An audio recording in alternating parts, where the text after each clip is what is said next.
আমার গল্প প্রিয় বন্ধুরা, আমি চলে আসলাম তোমাদের মাঝে আরও একটি নতুন গরম গল্প নিয়ে। আশা করি পুরোটা সময় আমাদের সাথে থাকবেন। আমার 14 বছরের শালী কিছু দিনের জন্য আমার বাড়িতে থাকতে আসে। আমি যাকে বাচ্চা ভাবছিলাম সে তো পুরো আগুন ছিল। আমার বউ হাসপাতালে ছিল, তার মা ও তার সাথে ছিল। সেই জন্য আমার শাশুড়ি আমার শালীকে আমার বাড়িতে রেখে যায়। আমি তাকে বাচ্চা ভেবে নিজের সাথেই ঘুমাতে বলি, যাতে সে একলা ঘরে ভয় না পেয়ে যায়। কিন্তু সে তো মধ্যরাতে আমার সাথে বিছানায়। রাতের বেলা 12টা বাজলে আমার দরজায় কেউ কড়া নাড়ে। আমি জানতাম এটা আমার শালী, কারণ পুরো বাড়িতে সে সেই সময় একলা ছিল। আর সে প্রথমবার আমার বাড়িতে থাকতে এসেছিল, তাই হয়তো রাতে সে ভয় পেয়ে গেছিল। যখনই আমি দরজা খুলি আর যা দেখি তাতে আমার হুঁশ উড়ে যায়। সে ছোট একটা নাইটি পরে আমার সামনে দাঁড়িয়েছিল। আমাকে দেখেই সে বলে, আদর্শ ভাই, তোমার বাড়িতে আমার খুব ভয় লাগছে। আমি কি রাতে তোমার সাথে থাকতে পারি? আমার চোখে তো নিদা 14 বছরের একটা বাচ্চা মেয়ে ছিল, কিন্তু আমি প্রথমবার তাকে এইভাবে দেখছিলাম। সে তো গোলাপ ফুলের মতো সুন্দর ছিল।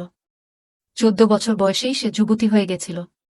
ঘরের আলো কম থাকার পরেও নাইটি পরে থাকা অবস্থাতেও তার শরীরের প্রতিটা অঙ্গ বোঝা যাচ্ছিল।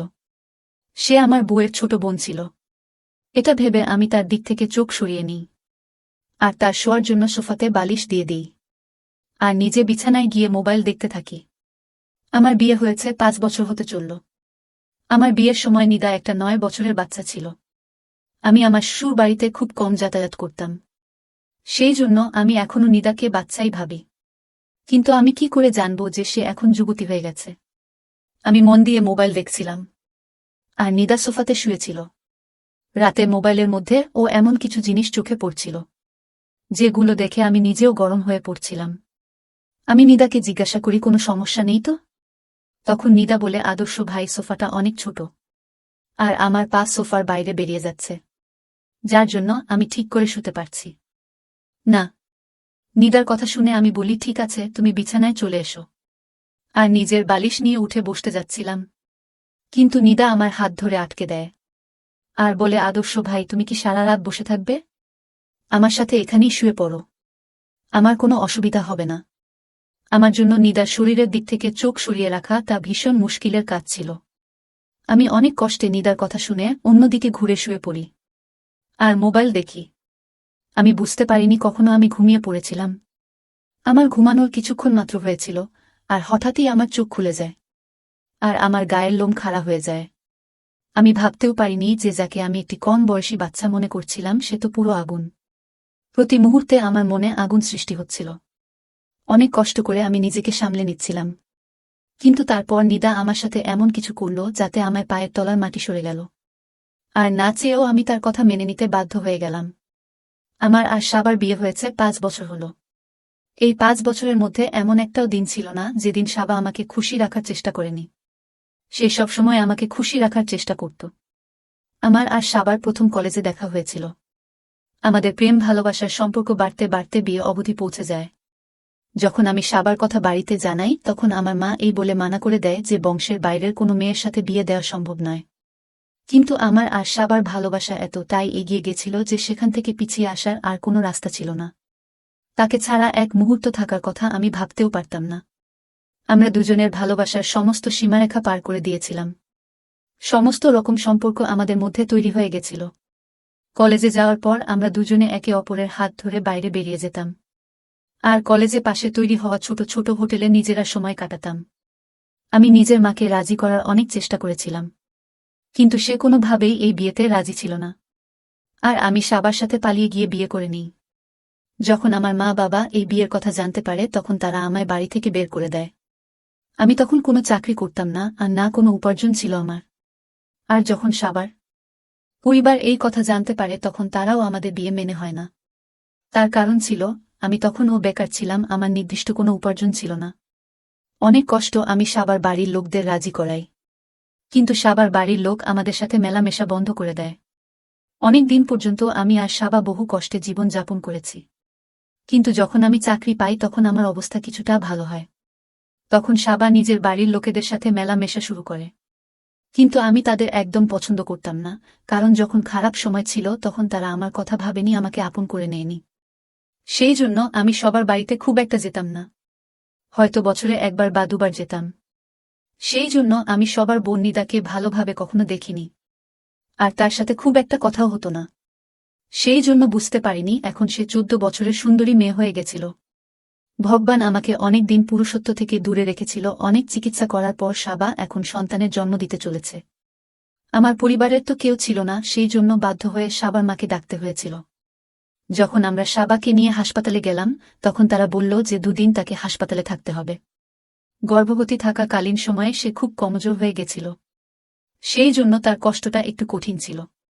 সাবার বাবা কোনো কাজে শহরের বাইরে গেছিল, সেই জন্য সাবার মা তার বোনকে আমাদের বাড়িতে রেখেছিল, কারণ সে তাকে একলা ছাড়তে চাইছিল না।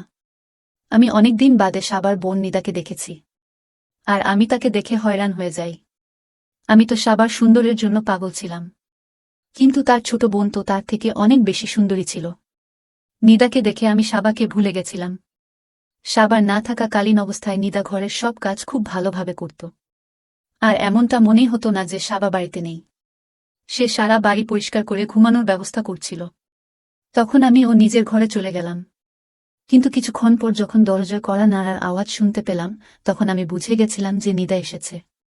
হয়তো তার কোনো জিনিসের প্রয়োজন, কিন্তু আমি এটা একদম জানতাম না যে নিদা অন্য কোনো উদ্দেশ্য নিয়ে এসেছে। প্রথমে সে সোফায় আরাম করে বসে যায়, আর বলে আমরা নিজেকে খুব একা একা মনে হচ্ছে কারণ আমি বাড়িতে একদম নতুন। সেই জন্য আমি ভাবলাম যে তোমার ঘরে গিয়ে রাতে থাকব। আমি নিদাকে বললাম, যা করেছ ভালো করেছ, তুমি এখানে চলে এসে ভালোই করেছ। এটাকে তুমি নিজের বাড়ি মনে করতে পারো, তুমি এখানে নিজের মতো করে থাকতে পারো। কিন্তু নিদাকে এইভাবে নাইটি পরে দেখে আমার নজর বারবার তার শরীরের দিকে চলে যাচ্ছিল। সে আমার চোখের দিকে তাকিয়ে অনেক শান্তভাবে কথা বলছিল। সে খুব ধীরে ধীরে আমাকে বলছিল যে সে যখন আমাকে প্রথমবার দেখে তখনই আমাকে তার ভালো লেগে যায়। তখন সে মাত্র 9 বছরের ছিল। সে বলছিল যে আমাকে দেখে তার দিদির পছন্দের ছিল, এই ভেবে যে তার দিদির ভাগ্য অনেক ভালো। নিদা বলতে থাকে সেই দিনের পর থেকে সে আমাকে পছন্দ করতে শুরু করে, আর সে প্রার্থনা করত যে তার জীবনে আসা মানুষটাও যেন আমার মতো হয়। নিদা আমার সাথে কথা বলতে বলতে নিজের নাইটি ফিতার সাথে খেলতে শুরু করে। সে বলছিল আমার সুন্দর চোখ তার সব সময় মনে থাকত। সে বলে সে অনেকবার আমার জন্য তার বাবার সাথে ঝগড়াও করেছে, কারণ সে চাইতো তার বাবা যাতে আমাকে ক্ষমা করে দেয়, তার আপন করে নেয়, কারণ সে আমাকে দ্বিতীয়বার দেখার জন্য পাগল ছিল। আমার সাথে কথা বলতে বলতে সে সোফায় শুয়ে পড়ে, আর আমি অনেক কষ্ট তার দিক থেকে চোখ সরিয়ে মোবাইল দেখতে থাকি। ঘরের পরিবেশ হঠাৎই অনেক বেশি গরম হয়ে যায়। নিদা একটা জ্বলন্ত আগুন ছিল, যে আমাকে ভিতর থেকে আগুন করছিল। আমি তো তাকে একটা বাচ্চা মেয়ে ভেবেছিলাম, কিন্তু তার যৌবন তো যে কাউকে পাগল করে দেবে। আমার নজর কিছুক্ষণ পর পরেই নিদার দিকে চলে যাচ্ছিল। যখন তাকে আমি একটু অস্থির দেখি তখন তাকে জিজ্ঞাসা করি, কি হয়েছে নিদা? সে বলে, এই সোফাটা অনেক ছোট, আমি এখানে ঠিক করে শুতে পারছি না। এই কথা শুনে আমি তাকে বলি যে তুমি বিছানায় চলে আসতে পারো, আর সোফায় আমি শুয়ে পড়ছি। সে যখন বিছানার দিকে আসতে থাকে আমি বিছানা থেকে উঠে যাই। নিদা তখনই আমার হাত ধরে নেয় আর বলে, আদর্শ ভাই, তোমার চিন্তিত হওয়ার কোনো কারণ নেই, এটা তো তোমার ঘর। আমি বিছানার একদিকে শুয়ে পড়ছি, আর অন্যদিকে তুমি শুয়ে পড়ো। নিদার এই কথা শুনে আমি অবাক হয়ে যাই, কিন্তু আমিও আরাম করতে চাইতাম। সারাদিন সাবার জন্য আমি হাসপাতালে অনেক দৌড়াদৌড়ি করেছি, সেই জন্য আমি বিছানার একদিকে শুয়ে পড়লাম আর নিজের মোবাইল দেখতে থাকি। নিদা থাকার আমার উত্তেজনা সামলে রাখা আমার জন্য ভীষণ মুশকিল কাজ হয়ে দাঁড়িয়েছিল। মোবাইল দেখতে দেখতে কখন ঘুমিয়ে পড়েছিলাম বুঝতেই পারিনি। যখন আমার চোখ খুলি তখন মনে হয় কেউ আমার গায়ের উপর হাত রেখে আছে। যখন আমার হুঁশ আসে তখন আমি বুঝতে পারি যে নিদা আমার খুব কাছে শুয়ে আছে, আর তার হাত আমার গায়ের উপর আছে। আমার বুকের মধ্যে ঝড় উঠে গেল। নিদা জেনে বুঝে আমার আগুনটাকে বাড়িয়ে দিছিল। সে তার কথায় আগেই বলেছিল যে সে আমাকে পছন্দ করে, আর রাতের অন্ধকারে সেই এইভাবে আমার এত কাছে। এটা দেখে এটা তো প্রমাণিত ছিল যে তার মনে আমার জন্য অনেক কিছু আছে। আমি একটা ছেলে, অনেক চেষ্টা করার পর ও নিদার কাছে যাওয়া থেকে নিজেকে আটকাতে পারিনি, আর আমি ও তার কাছে চলে যাই। এমন মনে হলো নিদা যেন এর জন্যই অপেক্ষা করছিল। নিদা যখনই বুঝতে পারে যে আমি তাকে সঙ্গ দেওয়ার জন্য তৈরি তখনই সে তার আগুন আরো বাড়িয়ে দেয়। আমার যখন সমস্ত রকম সম্পর্ক তৈরি হয়ে যায়, দুজনেই চাহিদা যখন পূর্ণ হয়ে যায়, তখন নিদা নিজের ফোন আমার কয়েকটা ফটো তোলে। যখন নিদা আমার খুব কাছাকাছি ছিল, আমরা জামা কাপড় ছাড়াই ছিলাম। আমি নিদাকে বলি এই রকম ভাবে ফোনে ফটো তোলা উচিত নয়, কিন্তু তখন নিদা বলে যখন আমি তার সাথে থাকব না তখন সে এই ফটোগুলো দেখে নিজেকে সান্ত্বনা দেবে। আমি তার এক একটা সৌন্দর্যে পাগল হয়ে গেছিলাম। সে তার সমস্ত যৌবন আমাকে দিয়ে দিয়েছিল। তার নরম গোলাপের মতো শরীর আমাকে পাগল করে দিয়েছিল। আর আমি এটাও ভুলে গেছিলাম যে আমার বউ হাসপাতালে আছে আর সে যে কোনো সময় আমার সন্তানের জন্ম দিতে পারে। কিন্তু আমি কি করে জানতাম যে এটা আমার বরবাদ শুরু ছিল। যখনই আমি হাসপাতালের জন্য রওনা দিই তখনই নিদা আমাকে ডাকে আর আমাকে জড়িয়ে ধরে বলে আমাকে কিছু টাকা দাও, আমি বাজার যাব। নিদার কথা শুনে আমি তাকে 1000 টাকার 5টা নোট দিই আর আমার কাছ থেকে টাকা পেয়ে সে ভীষণ খুশি ছিল। তারপর আমি হাসপাতালের জন্য রওনা দিই। আমি সারা রাস্তায় অনেক খুশি ছিলাম। যখন আমি হাসপাতালে পৌঁছাই তখন আমার বউয়ের অবস্থা খুব খারাপ ছিল। ডাক্তার বলে সে মৃত্যুর সাথে লড়াই করছে, যে কোনো সময় যা কিছু হয়ে যেতে পারে। সাবার মা ও অনেক বেশি চিন্তিত ছিল। এই কথা শুনে আমি চিন্তিত হয়ে পড়ি। সারাদিন আমি সাবার সাথে ছিলাম, কিন্তু সাবার শারীরিক অবস্থার কোনো উন্নতি হয় না। ডাক্তার বলে আরও কিছুদিন সাবাকে হাসপাতালে রাখতে হবে।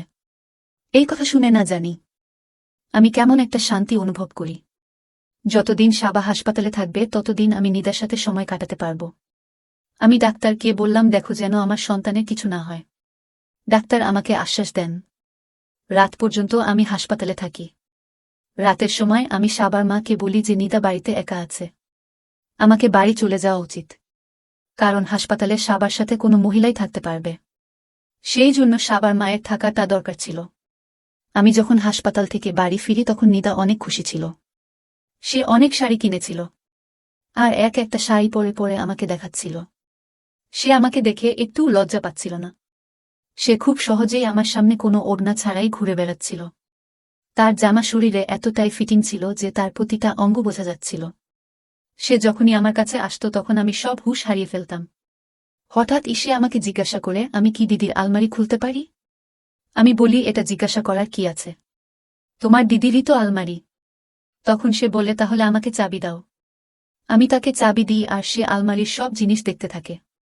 আর যে সমস্ত কাপড় সাবা রাতে পরত সেগুলো বের করে আমাকে দেখাতে থাকে আর জিজ্ঞাসা করে এর মধ্যে কোনটা তোমার পছন্দ। আমি একটা ছোট নীল রঙের নাইটি দেখাই আর বলি এটা সাবাকে খুব মানায়। এটা শুনে নিদা সেই নীল রঙের নাইটি নিয়ে ঘরে চলে যায় আর অনেকক্ষণ পর যখন সে ফিরে আসে তখন আমি তাকে দেখে অবাক হয়ে যাই, কারণ সাবার নাইটি পরে সে সাবার থেকেও বেশি সুন্দরী দেখাচ্ছিল। হঠাৎ সে আমার সামনে এসে হেসে আমাকে জিজ্ঞাসা করে এই নাইটি পরে কাকে বেশি সুন্দর লাগে, আমাকে না দিদিকে। এটা শুনেই আমি তাকে জড়িয়ে ধরি আর ভালোবেসে বলি এই নাইটিতে তোমাকে সাবার থেকে অনেক বেশি সুন্দরী লাগছে। আমি তার হাতে থাকা ফোন পাশে রেখে দিই আর তাকে ভালোবাসতে শুরু করি। তাকে সেই নাইটিতে দেখে আমি কোনোভাবেই আর নিজেকে আটকাতে পারি না। আমি ভাবতেও পারছিলাম না যে 14 বছরের একটা মেয়ে এত সুন্দরী আর যুবতী কি করে হতে পারে। কিন্তু নিদা আমার ভাবনার থেকেও বেশি সুন্দরী ছিল আর আমি প্রতিটা মুহূর্তে তার জন্য উত্তেজিত হতে থাকি।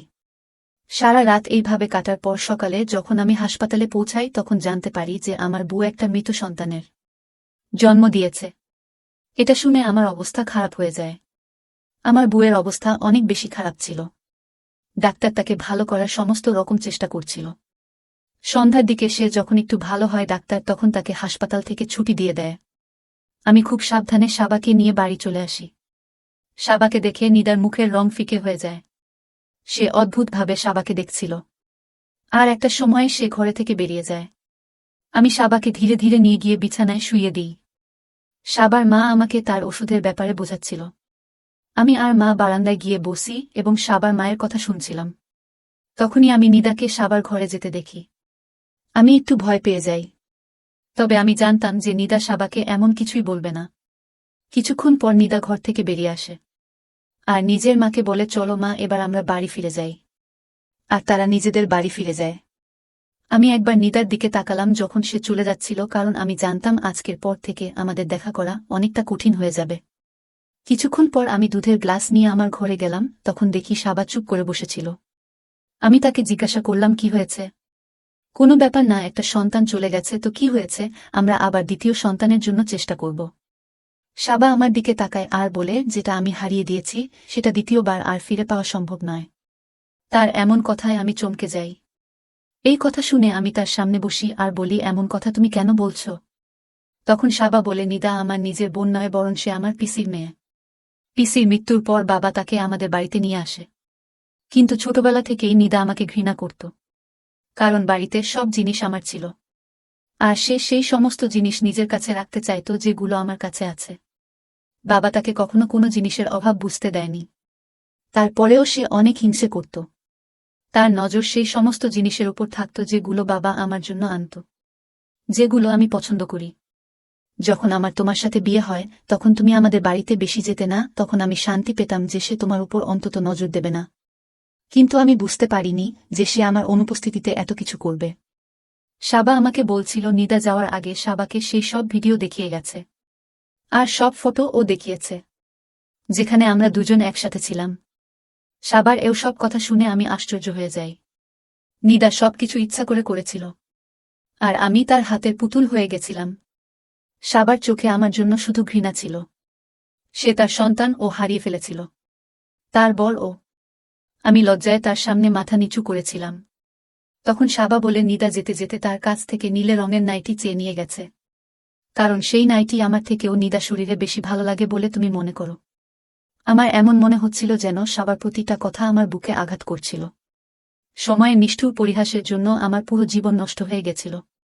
এখন আমি আর কোনোদিন সাবার সামনে মাথা উঁচু করে দাঁড়াতে পারব না, জীবন কাটাতে পারব না। কিছু সময় পর নিদা আমাকে ব্ল্যাকমেইল করতে শুরু করে। সে প্রতিবার আমার থেকে অনেক পয়সা নিত, আর আমি না দিতে চাইলে আমার ফটো ভাইরাল করে দেওয়ার হুমকি দিত। যে মেয়েকে আমি 14 বছরের ছোট বাচ্চা ভাবছিলাম সে আমার জন্য কাল হয়ে দাঁড়ায়, যে আমার পুরো জীবন নষ্ট করে দেয়। আমার আর সাবার মধ্যে সম্পর্ক একদম নষ্ট হয়ে গেছিল, কারণ সাবা এখন শুধু আমাকে ঘৃণা করত। তার চোখে আমার জন্য শুধু ঘৃণা ছিল। সময় আর ভুল সঙ্গ আমাকে কোথাও মুখ দেখানোর মতো অবস্থায় রাখে না। তাই বন্ধুরা, তোমাদের একটাই কথা বলতে চাইব, তোমরা কখনো এই রকম প্রলোভনে পা দিয়ে নিজেদের জীবন নষ্ট করো না। তো বন্ধুরা, আজকের গল্পটি এখানে শেষ করলাম। দেখা হবে আবার নতুন ভিডিওতে। ধন্যবাদ বন্ধুরা।